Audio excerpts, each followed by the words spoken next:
Hotela sem prebrati nekaj, kar je zelo tako mi všeč in je res za celo življenje.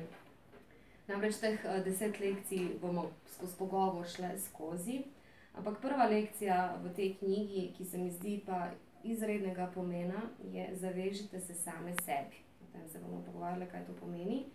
In začne se pa tako z eno čudovito mislijo, ki vam jo bom zdajle prebrala.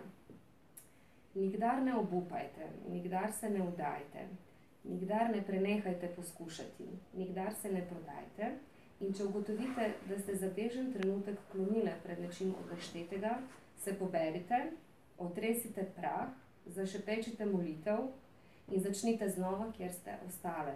Vendar nikoli in nikdar ne obupajte.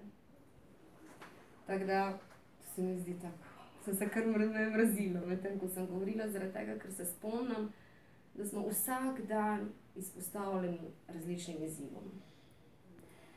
In vedno znova delamo napake in nič ni hudega s tem. To je normalno, to je človeško. Če ne bi delali napak, ne bi bili v tej dimenziji. V bistvu smo prišli zato, da ugotovimo, kako čudoviti smo, ampak če ne zgrešimo kakšne napake, kako bomo potem vedeli, ker ne moramo z ničemer primerjati pravzaprav. Tako da ta zaveza, bi ti mogoče kaj